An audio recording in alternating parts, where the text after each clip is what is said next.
Așa e la noi la muncă. Eu l-am forțat să se joace. Vlad, tocmai ce și-a luat PS5, de încă nu a început să bage pe simulatoare. Așa că l-am chemat aici să înceapă antrenamentele oficiale. Păi dar normal. Păi nu? Dacă tot s-a lansat filmul de Formula 1, măcar cât de cât să părem și noi că suntem de acolo. Însă astăzi e ocazia numai bună să testez acest Racing Sim cu acest Dream Setup pe care l-am făcut aici la Casa Bucnici 2. Iar în minutele care urmează vreau să-ți arăt cât de greu a fost să facem, cred eu, cel mai tare setup de gaming pe care l-am făcut eu vreodată. Hai să-i dăm bătaie. Hai să vedem. Dar nu știu să pun pe pauză. Gata. Ăla-i. Am pus pe pauză. Așadar, suntem aici la mansardă, într-un spațiu la care lucrăm deja de 3 ani. Pe partea de sunet, însă, aventura a început acum 1 an și jumătate. Și hai să spun în câteva vorbe cum am ajuns la chestia asta, care este wow. Și partea de gaming este doar vârful icebergului.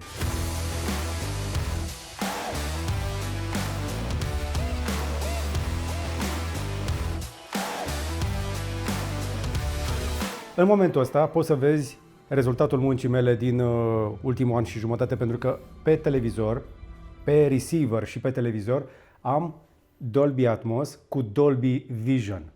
Ce înseamnă chestia asta? E unul dintre cele mai înalte standarde de video, dar și de audio, pentru că în spațiul pe care îl vezi aici am numai puțin de 1, 2, 3, 4, 5, 6, 7 incinte acustice plus un subwoofer. Chestia mare neagră de acolo, ăla e un subwoofer foarte competent care e responsabil pentru sunetul foarte, foarte bun de mai devreme. Dacă vrei să vezi una dintre cele mai bune variante de calitate video, trebuie să te uiți evident pe Prime, pentru că cei de la Amazon filmează foarte bine, mai ales când vine vorba de The Grand Tour. Eu sper să nu avem probleme de copyright, dar The Grand Tour este foarte mișto filmat, calitatea este excelentă și filmarea este foarte bună, iar cei de la Amazon nu taie la calitate. All of us then set about our practice laps on Hammond's Death Trap.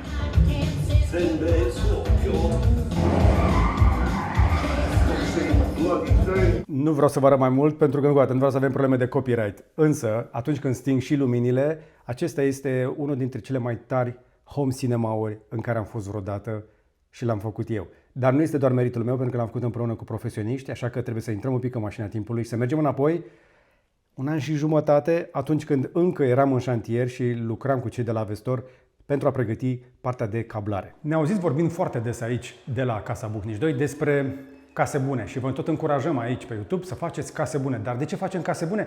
Pe ca să ne simțim bine în ele și să facem ceea ce ne place. Dar ce ne place să facem la interior? Păi unii dintre noi sunt pasionați de filme, alții de muzică, alții de jocuri. Pentru aceștia 3 am creat un fel de mini man cave. Bine, îi zice peșteră, dar este la mansardă. Și mi se pare foarte bun experimentul ăsta, pentru că se potrivește cu un spațiu tipic din orice apartament de bloc, din orice mansardă mică, din orice sufragerie comunistă sau post-comunistă, depinde de cartier. Așadar, astăzi vreau să vă arăt un pic cam care este strategia noastră de sunet pentru o mansardă, un spațiu mic în care am vrea să ne simțim bine. Și ca să ne simțim bine, avem nevoie de sunet de calitate și ca să punem sunet, colaborăm cu cei de la Vestor.ro și îl avem aici pe Andrei, care e specialist acolo. Bine. Salut, George! Bine te-am găsit! Dacă ne urmărești și pe canalul George Bucnici, acolo la Curiosity mai povestim despre produse nou lansate, mai luăm legătura de la Radu din studio. Împreună cu Andrei vreau să vă arăt la ce soluție am apelat noi pentru a sonoriza astfel un spațiu destul de compact. Dar până să ajungem la soluția de sunet, trebuie să fac o chestie, că m-a rugat cameramanul nostru profesionist de aici să rezolv cu cocoșul ăla care se aude. Păi hai să vă arăt de ce am lăsat fereastra deschisă. Pentru că eu am făcut aici etanșeitate și acustică. Adio, cocoșule! A? Și asta este doar cu a doua fereastră închisă, pentru că mai am acolo una deschisă și încă una. Casa aceasta a fost gândită de la început să fie etanșă, dar nu numai. Când mă auziți pe mine că tot vorbesc de sustenabilitate, de termosistem, de lucruri de felul ăsta, pe mine mă interesează o casă care să fie confortabilă și din punct de vedere acustic, să nu auzi nimic de afară, mai ales că din când în când mai decolează câte un avion fix pe deasupra. În zona asta, da. Exact. În toată zona de nord se întâmplă chestia asta, e aproape inevitabil. La un moment dat o să-ți treacă un avion pe deasupra. E bine, la capul tău, Andrei, o să vezi că până la fereastră sunt undeva la vreo 40 de centimetri diferență. Aici noi am pus celuloză împreună cu cei de la Isogreen și am creat o barieră acustică, eu spune, impresionantă. Deși avem tablul deasupra, dacă plouă, dacă bate chiar și grindina, se va auzi foarte puțin. Dacă trece un avion, aproape deloc. Și atunci am reușit să ținem zgomotele exterioare afară. La fel pe pereți, însă în toate zonele de îmbinare am folosit benzi, scociuri, astfel încât aerul să nu poată să circule, pentru că odată cu aerul circulă și sunetul. La interior am mai făcut o chestie și, încă o dată, dacă ne urmărești, spre exemplu, o să observi că încă mai sunt vizibile când au venit ușile. Toate sistemele astea de gips carton sunt puse pe genul acesta de garnituri. Avem o combinație de bandă cauciuc cu burete și care ne permite nouă să nu lăsăm sunetele de impact de la interior să circule între camere. Adică sunetele de aici să nu-i deranjeze pe cel de aici sau pe cel de aici sau invers, pe cei din baie să nu-i deranjeze pe cei de aici. Și abia acum ajungem la ce boxe punem acolo în perete. Și acum mă întorc la Andrei, pentru că noi ne-am mai sfătuit împreună cu echipa de la Vestor, am mai stat de vorbă cu Cristi, care este un specialist foarte bun, și împreună am cam ales ce vrem să facem în spațiul ăsta. Fiind destul de compact, am ajuns la o variantă pe care mulți audiofili ar putea să o considere un pic de blasfemie. Da, e adevărat, pentru că foarte multă lume consideră soluția de boxe încastrate încă ceva ce, nu știu, ai în mall-uri, în corporații, boxele acelea specifice puse în tavan. Și lumea nu le vede ca pe o soluție audiofilă neapărat. Însă, de exemplu, Kef, brandul de la care o să fie boxele din sistemul tău audio, cu toți anii de inginerie în spate și cu toată experiența pe sisteme hi-fi, au adus formatul acesta, să zic, de sistem audio rezidențial încastrat în pereți, într-o formă în care poți să te bucuri de sunet audiofil la calitate ultra înaltă, într-un mod foarte discret. Tu vei avea un sistem 5.1.2 cu 3 boxe care vor fi amplasate left, center, right în partea aceasta. Este un sistem de boxe de la Kef cu certificare THX Select. Și asta e punctul în care eu prima oară am făcut pauză și am zis exact ce ai zis tu. Boxe în tavane, am văzut prin magazin, n-are cum să fie. Dacă n-am auzit Kef, adică noi știm Kef, noi tot vorbim de ele de ani de zile și recunoaștem calitatea lor. Când am auzit Kef s-au apucat să facă așa ceva, am zis, bă, e ceva acolo. Pe care am mai săpat și am descoperit că sunt mai multe companii care fac. Există unele chiar ultra high-end. Așadar, ce o să vedeți aici nu este o soluție de lux, este o soluție care credem noi că este potrivită pentru altfel, încă o dată, un spațiu destul de mic. Pentru că, de ce credeți voi că o să fie ecranul aici? Că n-am cum să-l pun dincolo. Și atunci, aici o să fie canapeaua și aici o să avem așadar ecranul. Și cum ai zis tu, stânga, dreapta și central. Centru. Da. Vei mai avea boxele spate, care într-adevăr vor fi niște difuzoare circulare. Cele din față, de precizat, au acel format. Arată ca și cum literalmente ai băgat o boxă de podea în perete, cu frontala specifică Kef, cu difuzoarele și cu amplasarea lor concentrică. E un sistem coaxial, un alt lucru care ajută foarte mult în spațiul ăsta, pentru că în momentul în care sunt tweeterele integrate în interiorul difuzoarelor medii, bas, sunetul o să vină dintr-o singură direcție și scapi foarte mult de un efect destul de supărător de interferență atunci când ai unități separate puse într-un spațiu mai micuț. Reflexiile produse de boxe în spatele difuzoarelor, în spatele unităților, poate să se împreuneze, să spun, cu ce emit boxele și atunci se face un sunet un pic mai noroios, un pic mai aglomerat. Hai să explicăm încă o dată pentru oamenii care se uită la noi de ce, dacă te apuci și ești în renovare sau încă mai construiești, de ce ar trebui să cablezi din start 5.1.2? E o idee bună? 5.1.2 ce înseamnă? Vorbim despre 5 este reprezentat de cele 3 boxe frontale despre care vorbeam, stânga, dreapta, centru. Celelalte 2 rămase sunt boxele spate și boxele 2 din 5.1.2 sunt cele 2 difuzoare care vor fi amplasate în partea aceasta pentru înălțimea, pentru a da spațialitate, o dimensiune.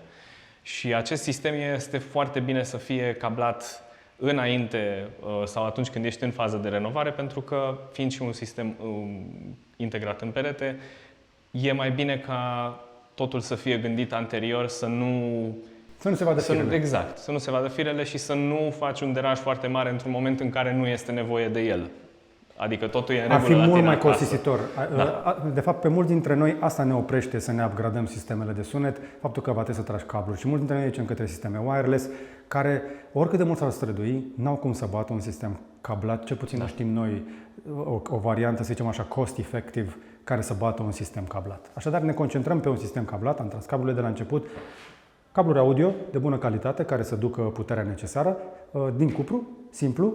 L-am tras prin copexuri, fiecare la poziție și toate sunt adunate aici unde o să fie un receiver. Un receiver, probabil de la Denon, un AVRX, care să fie capabil să conducă orice arunci spre boxele acestea.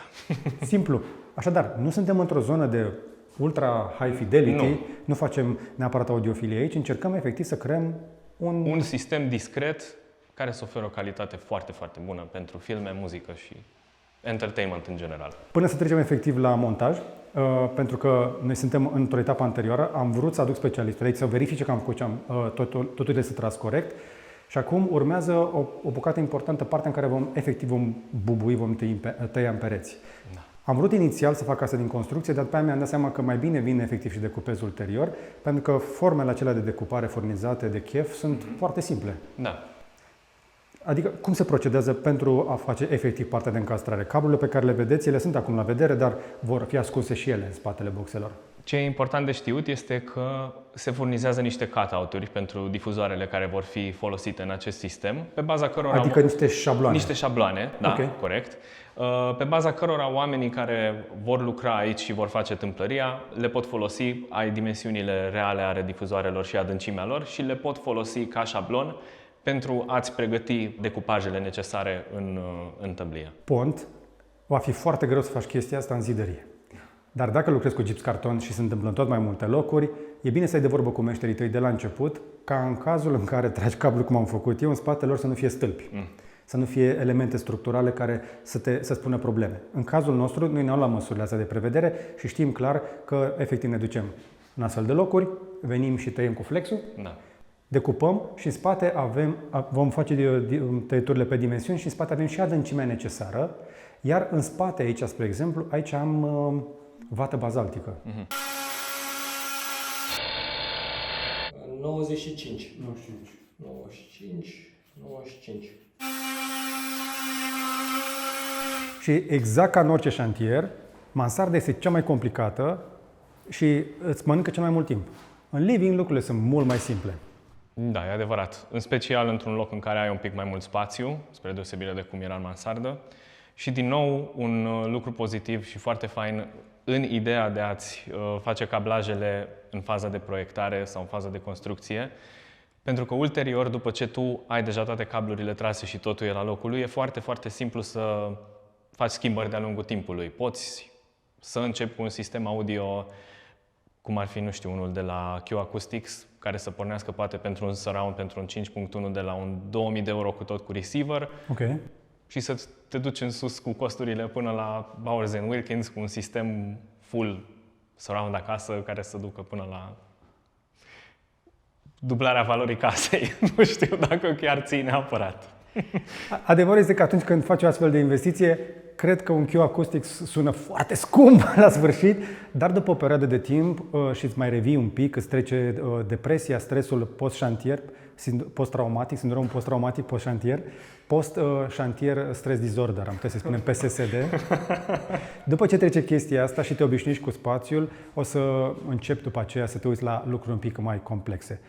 Nu știu, poate le iei pe alea de 2000, trece iarna și după aceea le vinzi și îți pui unele mai bune. Tocmai de aceea am tras cablurile astea și sunt pregătit să experimentez aici, chiar am de gând să testez.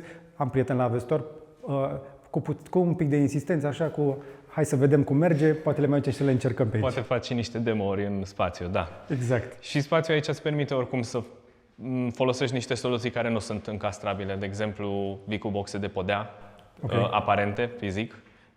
Poate chiar și 2 subwoofere, dacă îți permite spațiu și dacă vrei să suplimentezi bugetul ca să ai parte de o sonorizare mai interesantă, mai puternică din punct de vedere cinematic și nu doar, pentru că subwooferele sunt super și pe audiții stereo. Da, posibilitățile sunt mult mai mari în contextul ăsta. Pentru că avem proporțiile corecte. Și acum trebuie să recunosc că am avut discuția asta de la început cu arhitectul. El a știut clar că asta va fi zona de multimedia și exact dacă vă întrebați și voi, cum a întrebat Radu, dar ce faci cu sticla de acolo, că dă și ecou și lumina de acolo, vor exista draperii. Bineînțeles. De aceea nu am alte surse de lumină care să afecteze partea de proiecție de aici. O să mai intrăm în detalii puțin mai încolo. Spațiul ăsta îmi permite să mă joc cu orice. Însă, Ce mai avem de discutat și la ce o să mai revin pe parcursul șantierului este și partea de tratament acustic după ce am finalizat pereții, am scos casa la alb, gata de mobilare, pentru că nu scăpăm doar cu termosistemul și cu etanșeitatea de care v-am spus. Avem în continuare ecou aici și acest ecou va trebui tratat. Și cei de la Vestor.ro au inclusiv soluții pentru acustică despre care abia aștept să vă povestesc în episoade viitoare. Deocamdată să mă opresc aici că v-am umplut destul capul, sper că nu v-am dat pagubă în buget încă, dar vă încurajez. Băgați câteva sute de lei în timpul șantierului și trageți cablurile astea pe Copex-uri, că este atât de simplu ca după aceea să vă deschideți toate opțiunile încă o dată, de la 10.000 de lei la sky is the limit. Exact. Andrei, încă o dată mulțumesc! Mulțumesc! Dacă ne-ai văzut vorbind despre cabluri, așadar, avem cabluri pregătite în toate pozițiile, însă trebuie să ne ducem și mai în spate, pentru că la un moment dat aici nu era nimic, era doar o placă peste parter, după care am făcut mansarda din framing, adică din lemn cu placaj. Iar aici este pur și simplu una dintre cele mai folosite structuri din orice fel de casă. Pontul meu este dacă vei avea la dispoziție un spațiu limitat, cum este acesta, va trebui să te gândești cum transformi un astfel de perete într-unul care să țină un televizor, dar care să încastreze și aceste boxe. Pentru că boxele astea de la Chef pe care le vezi sunt băgate în perete. Nu poți să le bagi oricum, dar nu este chiar atât de greu pe cât pare. Pur și simplu trebuie să aloci spațiu în perete pentru ele și să îl căptușești cu niște materiale suficient de bune astfel încât sunetul să vină către tine, nu să se ducă către cel care doarme în camera din spate. Este un spațiu mic și asta am încercat noi să facem aici în acest spațiu. Am vrut să arătăm că poți să iei o mansardă, noi filmăm cu un obiectiv wide, dar aici avem un spațiu destul de compact. De aici până acolo nu sunt mai mult de 3 metri și jumătate, pe vreo 3 metri, mai puțin de 10 metri pătrați avem la dispoziție în condițiile în care și aici la cap nu avem mai mult spațiu. De aia am pus scaunul aici și canapeaua. Însă, dacă ești atent pe spate, avem căptușală, dar și boxe. Pe parcursul șantierului însă am descoperit o grămadă de chestii care e multe informații și probabil aș putea să fac un clip foarte lung. Dar vreau să-ți dau lucrurile care mie mi se par cele mai importante. Nu vei putea să pui boxe încastrate, cum vezi aici, decât dacă gândești de la zero pereții pentru așa ceva. Și te încurajez să o faci în spații limitate. În mansardă, la mine, se pretează, pentru că eu mă duc și mai în spate, dacă vrei, la 3 ani. Aici am celuloză. Am lucrat cu un furnizor, sunt cei de la Isogreen, care furnizează celuloză care în momentul ăsta este responsabilă nu doar de etanșarea termică. Afară sunt peste 35 de grade, este caniculă, dar aici este suficient de răcoare, pentru că, după cum vezi, aici am izolație. Ca să poți să folosești o mansardă, trebuie așadar să fie bine izolată. Avantajul unei izolații foarte groase este că o să ai și izolare fonică. Oricât de tare dau aici, nu se aude afară. E valabil și pentru că am o fereastră bună și am și rulou pe deasupra ei ca să nu bată soarele în cap atunci când stau la televizor sau să nu bată lumina atunci când nu am nevoie de ea. Partea de acustică este rezolvată însă nu doar de celuloza aia din perete, pentru că pereții ăștia sunt și răciți pe deasupra, deci sunt un pic reflectivi, televizorul este și el suprafață reflectivă, iar boxele acestea riscau ca atunci când aruncă sunetul încolo să se întoarcă cu ecou, pe care încă îl mai avem, că nu suntem gata cu tot proiectul, dar suntem destul de aproape. Așadar, dacă ai văzut aici în spate, pe parcursul șantierului probabil ai mai văzut imagini, aici era o chestie mare albă, o tăblie mare albă, ei bine am tapizat-o. Și dacă tot am tapizat-o, am trimis la fabrică aceste boxe de surround, tot de la Chef, pe care le-am încastrat direct în acest mobilier.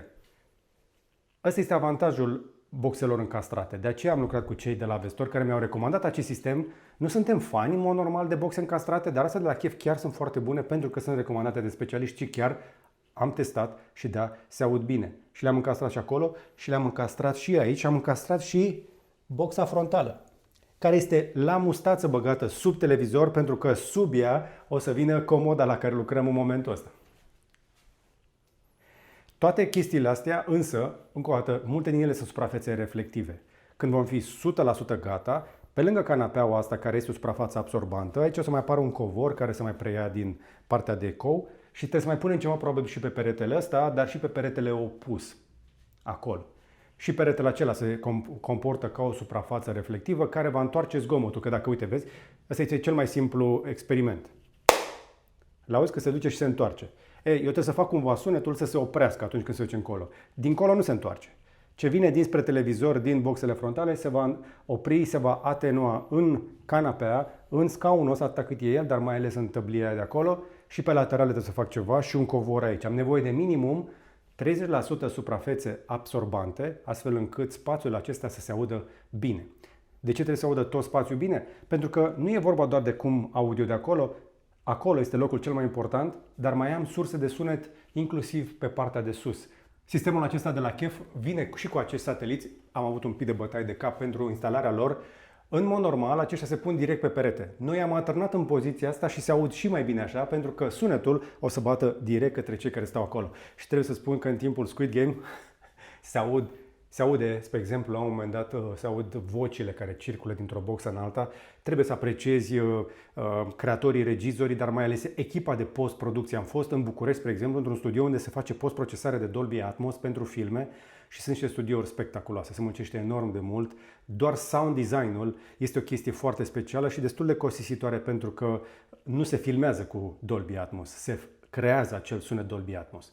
De aceea, ca să auzi tu în 7 boxe sunet diferit, stereo, dar și surround care să plimbe de colo-colo, trebuie să-ți pregătești spațiu, trebuie să-ți alegi boxele, după care mai trebuie câteva echipamente. Și pentru partea de echipamente, încă o dată, a trebuit să le alegem și să le măsurăm tot împreună cu specialiștii de la Vestor. Și aici trebuie să-i salut pe prietenii noștri, împreună cu care nu ne-am văzut în șantier de mai puțin de 3 ori. Deci, Am făcut 40 comode. 40 comodă și 10 între, că poate apar chestii care se pun Cred că peste. la limită de jos. O să-ți las în descriere lista completă de echipamente de sunet. În esență, este un sistem încastrat de la Chef cu un receiver de la Denon. Nu sunt cele mai scumpe. Sistemele astea nu sunt printre cele mai scumpe. Asta, așa cum îl vezi, este capabil inclusiv de semnal 8K. O să ne mai dea detalii cei de la Vestor. Pe ce vreau eu să insist este însă faptul că dacă gândești chestia asta de la început, nu trebuie să fie exagerat de scump. Sistemul ăsta nu este printre cele mai scumpe. Verifică prețurile pe site-ul lor.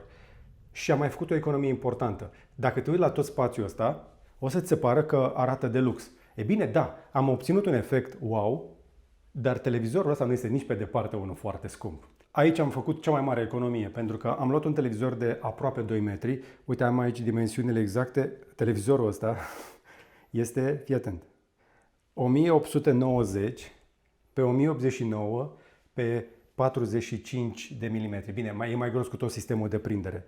Practic, ce vezi aici este un televizor de 85 de țoli, 85 de inci, 4K. Este un pic dincolo de limita de sus. Știți că eu v-am recomandat să nu vă luați televizoare 4K decât între 46-55 și 77 de inci. Dar să mă duc la 8K ar fi fost mult mai scump. L-am vânat, l-am prins de Black Friday la un preț foarte bun și dacă vrei un televizor așadar PON de la mine, pentru banii ăștia nu cred că există competiție în momentul ăsta pentru cei de la TCL. Încă o dată este un 85C805, dacă îl mai găsești pe stoc, sau dacă nu, orice televizor din seria asta cu C, care are tehnologie mini-LED, pentru că în spate este Quantum Dot, QD și este cu tehnologie LED. Avantajul acest televizor este că are un sistem de retroiluminare destul de competent, lucru care îi permite, spre exemplu, în orice fel de film, în orice fel de producție să se adapteze bine, chiar dacă nu este OLED. Știți că sunt mare fan OLED, dar OLED-ul pe dimensiunea asta ar fi fost mult mai scump. Eu dacă vreau să obțin un efect din ăsta de simulator, îmi trebuie dimensiune mare. O să pot să vin și mai aproape cu acest Racing Sim și imersiunea va fi completă. Iar pentru filme am testat chestia asta. Pentru spațiul pe care eu l-am la dispoziție, când împing Racing Sim-ul și stau pe canapea și mă uit aici, am un efect de cinema. Mărimea la televizoare contează. Iar acest televizor are numai puțin de 550 de candela pe metru pătrat, lucru care este mai mult decât suficient. Din experiența mea, cel mai simplu lucru, am unul, spre exemplu, și în living, te duci pur și simplu aici la setări și la imagine, te duci aici la preset, eu l-am lăsat pe standard, dar poți să faci chestia asta, mărire HDR și dintr-o dată o să te zăpăcească de ochi. Poate fi mult mai luminos decât ce ai văzut aici. E de la 50. Nu cred că există scenariu mai nefericit pentru un televizor, pentru că suntem într-un living în care nu am încă perdele, nu am niciun fel de sursă de umbrire, iar soarele este deja spre vest și bate puternic în cameră. Am tot felul de reflexii către televizor. Hai să vedem, se descurcă un televizor cu mini-LED în condiții de sufragerie suprailuminată? Pentru că noi în timpul evenimentului am stat și ne-am întrebat, oare o să meargă? Ce ziceam de sistemul de sunet de pe televizor? E mai puternic decât pare. Se comportă ca un soundbar de buget mediu, să zicem așa, pentru că aruncă sunetul prin partea asta de jos către cei de acolo. Aici am și destul de mult ecou. Camera asta încă nu a fost tratată, iar aici nu am încă un sistem audio. Dar cum faci totuși să te uiți la televizor ziua? Foarte simplu, apeși pe rotiță, se deschide chestia asta, te duci la Picture, sau la imagine, în funcție de cum l-ai setat, și setezi aici în Smart HDR. E atât de simplu. Dacă l-aș lăsa pe standard, nu mai e la fel de luminos. Chiar și cu luminozitate la 100%, se mai poate, se mai poate și mai mult de atât. Și atunci vin aici la Picture și dacă îi dau încă o dată, ține minte chestia asta, testează pe Smart HDR și în momentul ăsta televizorul va consuma ceva mai mult electricitate, dar într-o încăpere cu foarte mult soare, uite, bate soarele aici, bate soarele acolo, nu am nicio perdea pe nicăieri, televizorul ăsta se vede clar, se vede bine din orice fel de unghi. Inclusiv tratamentul de pe el este un pic anti-reflex și îmi permite să pot să mă uit la televizor chiar și când bate soarele. Nu este o chestie pe care o recomand, dar se descurcă. Și până la urmă, asta vrei de la un televizor, să se descurce nu doar în camere de bună calitate, tratate fonic și care sunt obturate, în care nu ai lumină exterioară, vrei să se potrivească și în astfel de locuri. La televizor nu trebuie să-ți bați capul foarte tare, pentru că cei de la TCL au înțeles un lucru important. Cei mai mulți dintre noi deja ne-am împrietenit cu interfața de la Google și acum ai aici Google TV. Îți instalezi aplicațiile tale și ai numai puțin de 6 scurtături pe telecomandă, din care poți alegi. O telecomandă relativ simplă, la care nu o să ajungi foarte des, pentru că o să dai cast. Odată ce ai setat televizorul pe Google, el deja devine foarte familiar. Ai aplicațiile favorite, recomandări de filme din aplicațiile tale de streaming și mai ales YouTube. Pe partea de YouTube, evident, o să te bucuri cel mai des, cel puțin dacă ești ca noi, iar apoi setările sunt foarte intuitive. Seamănă chestia asta cu ce ai văzut pe un telefon? Evident că seamănă. Pot să fac televizorul inclusiv screensaver. Când ai un televizor atât de mare, poți să-l transformi într-o operă de artă. Am mai văzut chestia asta și la alți producători, pentru că tot cu Quantum Dot și cei de la Samsung au acele televizoare The Frame. Și ăsta va consuma mult mai puțin energie, își reduce consumul de energie destul de mult, dar rămâne totuși, evident, un televizor aprins pentru a-ți arăta operă de artă. Este conectat la internet, îți dă și starea meteo și ora, așadar, atunci când este stins, poți să-l folosești și așa. Însă, e un televizor destul de mare să-l lași aprins tot timpul, părerea mea. Însă, eu l-am legat pe Ethernet și vă recomand și vouă, dar are și Wi-Fi. Setările de imagini vi le-am arătat, se poate conecta și prin Bluetooth și vă încurajez pe cât posibil. Dacă vă luați televizoare în astea, cum sunt cele de cum e Google TV, dar și alte modele, activați-vă Bluetooth-ul și puneți-vă căști, mai ales noaptea, ca să nu vă deranjați vecinii. Sau dacă vreți să vă uitați în creierii nopții și să auziți ca lumea. Sau poate aveți un senior în familie care nu mai aude bine, luați o pereche de căști cu Bluetooth, avem inclusiv pe gb.ro. Poți să-i legi căștile True Wireless direct la televizor. Puțină lume știe chestia asta și o folosește aici prin Bluetooth. De asemenea, începe să apară și Gemini, încep să apară mai multe chestii. Ai Google TV, deja recunoști foarte ușor interfața asta. Pe mine m-a interesat însă partea de calitatea imaginii, pe care am obținut-o la un nivel foarte bun. Nu este excepțional, dar este foarte bun. Într-o cameră în care nu am lumină care vine din exterior, televizorul poate să-și arate adevăratul potențial. Am rezoluție 4K, este Smart HDR, știe și Dolby Vision și mai știe așa: Dolby Vision IQ, HDR10, HDR10 Plus și HLG. În funcție de platforma de streaming sau ce Blu-ray la care o să te uiți tu, el este în stare să-ți ofere exact ce a intenționat echipa de creație, producătorul, regizorul, dar mai ales cei care au reglat partea de luminozitate. Pentru că 550 de candela nu este cel mai luminos televizor, dar eu cred că este ok, este suficient dacă limitarea ta de buget coboară sub 1700 de euro.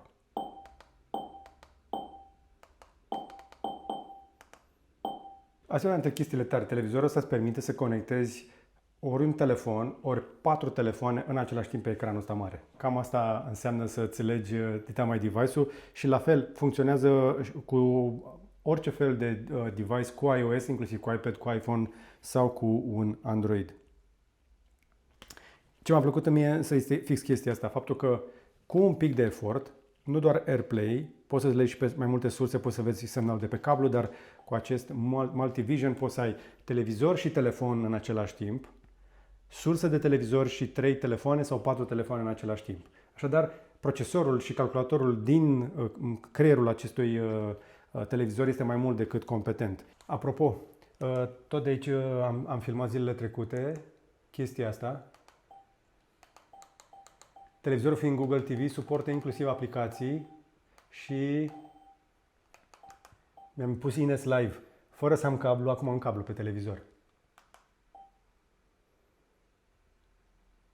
Și nici n-am conexiune de fibră de la Ines. Asta este un canal 4K numit Museum 4K, dar nu este singurul. Seeing Stu create his graffiti, I was fairly surprised, actually. Uite pe Music. Well, because Asta e un canal numai cu festivaluri în 4K. Am un clip separat numai despre Ines Live, te încurajez să-l vezi. L-am filmat tot aici și am stat după aceea și am ascultat muzică.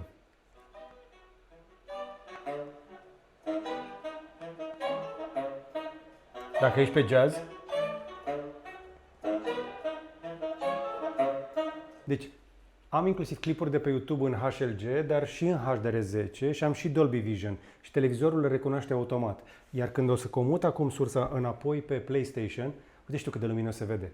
HDR10 este unul dintre cele mai luminoase standarde. HDR10 Plus se duce la maximul posibil, dar eu cred că noaptea nu poți să te uiți așa. Mie mi se pare mult prea luminos, pe mine mă deranjează, este mult prea tare. Deci, da, avantajul OLED-ului este și luminositatea și mai puternică, anumite proiectoare pot fi și mai luminoase, dar 550 de candela mie mi se pare mai mult decât ok pentru o încăpere de genul ăsta. Hai totuși să comutăm un pic la sursă pe PlayStation.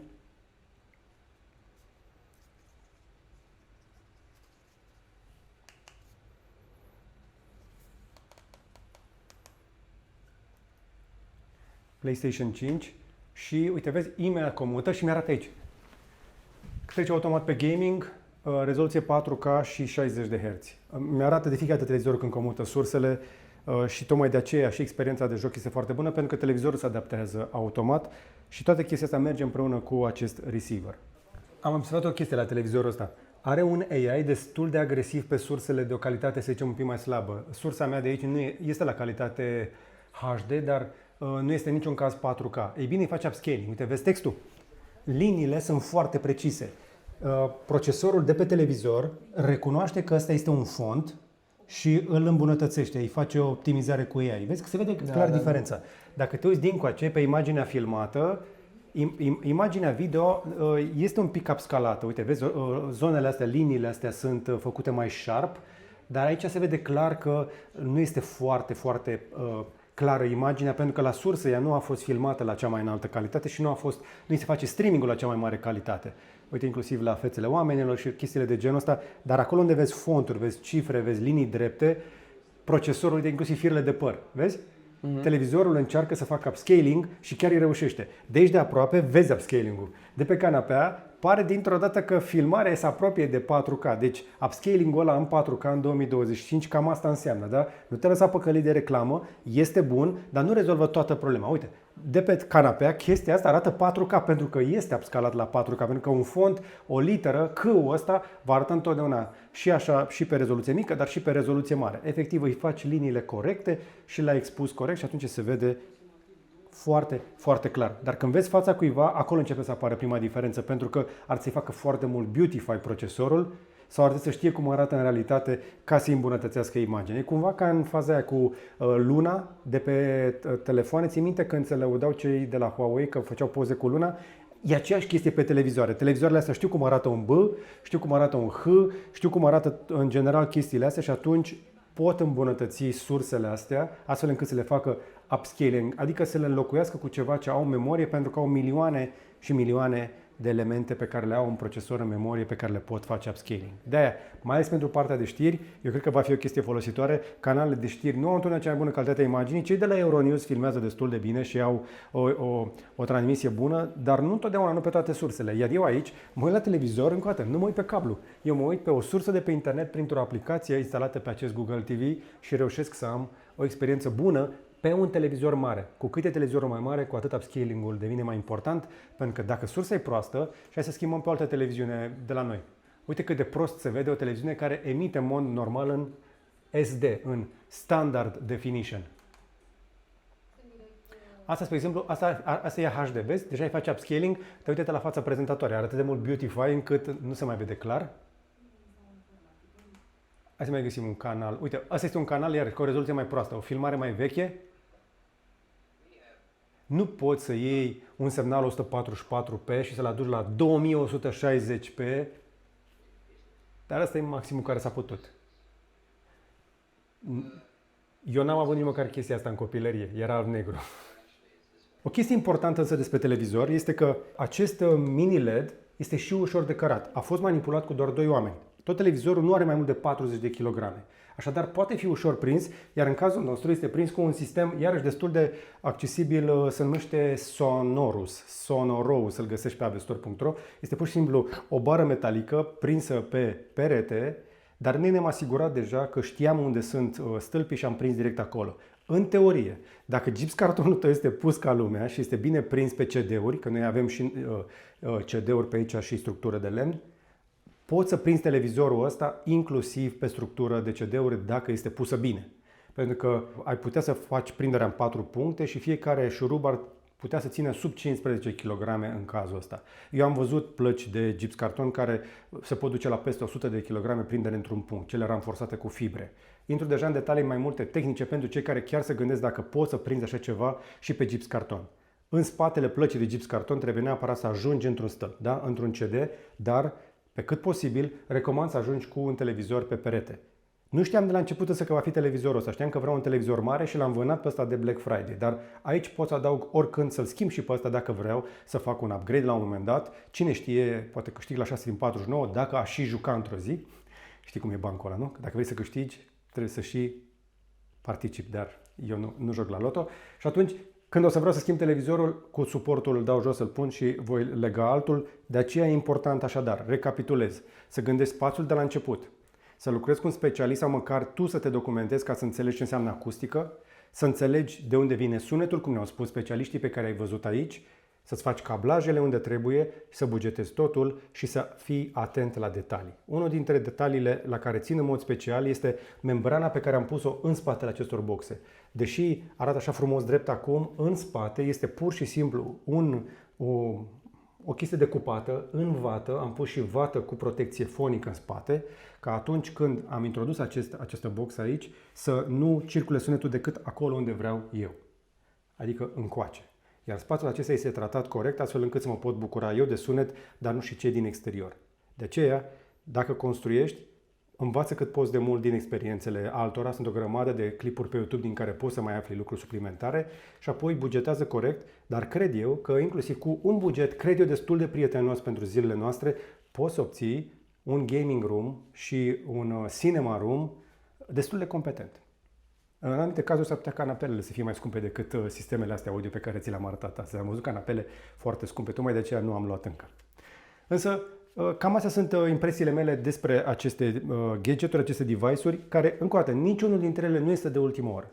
Și, într-un fel, sufăr că n-am putut să introduc chestii și mai sofisticate. Mi-ar fi plăcut să pun un perete de proiecție cu un Ultra Short Throw. Mi-ar fi trebuit? Nu neapărat, pentru că televizorul ăsta de la TCL, la 85 de inch, o să bată oricând un videoproiector. Eu sunt mare fan de videoproiectoare, inclusiv cu laser. Dar ca să bați calitatea unui astfel de televizor pe 85 de inch, ar trebui să cheltuiești doar pe ecranul ALR aproape cât costă televizorul. Și abia după aceea mai adaugi și videoproiectorul. De aceea, într-o zonă de buget, cred eu că televizoarele astea cu mini LED, cum este cel ăsta de la TCL, mie mi se pare o investiție bună. Pentru că este cea mai bună, cea mai accesibilă variantă să-ți aduci cel mai mare televizor bun la cel mai mic preț posibil. Dincolo de 85 de inch devine foarte complicat, nu din cauza tehnologiei, pentru că televizoarele astea pot fi făcute și mai mari, ci din cauza transportului. Cutiile devin mari, greu de transportat, greu de montat, greu de ridicat la etaje. Și tocmai de aceea le vezi atât de scumpe. Televizoarele astea, spre exemplu, dacă mă duc de pe 85 la 90 dintr-o dată prețul se dublează sau se triplează. Așa că eu cred că maximul posibil la care să te uiți, dar să suporți în continuare bugetul, este 85 de inch în 2025. Cel puțin asta este experiența mea, dar sunt curios dacă și voi aveți astfel de proiecte în cap. Veniți să ne spuneți mai jos la comentarii. Acesta este un tur așadar rapid în legătură cu un proiect la care lucrăm de foarte multă vreme. O să mai îmbunătățim și mai revenim cu impresii și aștept și recomandări din partea voastră. Deocamdată pentru mine visul este îndeplinit. Am făcut binge la Squid Game, sezonul 3, fix în locul ăsta și l-am terminat acum 2 zile. Și eu sunt mulțumit de cum a ieșit. Și nu doar eu, ci și membrii familiei mele împreună cu care am făcut vizionarea. Am cinema acum acasă, dar asta nu înseamnă că nu mai duc la cinema. Și cu siguranță, încă o dată, e un proiect care încă nu va fi gata. Aici să apară o comodă, mai am depus un covor, mai am depus chestii pe peretele ăsta, poate că voi schimba canapeaua, mai sunt lucruri de îmbunătățit. Plus că deja PS5-ul cică pare vechi. Au apărut console noi. Poate aduc un calculator de gaming. Aștept orice fel de recomandări din partea voastră. Și mai caut o idee, apropo, chiar nu exagerez, nu am încă o idee despre ce să fac în spațiul ăsta de aici. Stăm și ne gândim. Unii oameni, ăștia mai bătrâni așa, aici își puneau barul. Dar noi nu prea suntem cu băutură. Și atunci mă gândeam să facem, nu știu, 2 fotolii, să fie... Ce aș putea să pun aici? Un juice bar? Să-mi pun espresorul? Habar n-am ce.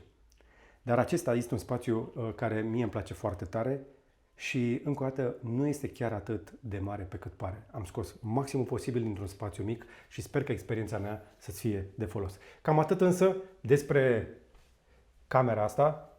Ar trebui să dăm un nume la un moment dat. Poate ne dați o recomandare despre cum ar trebui să se cheme acest... Știi că ar trebui să-i spună man cave, doar că este la mansardă. Veniți să ne spuneți voi mai jos la comentarii. Dați-ne așadar idei, sfaturi, recomandări.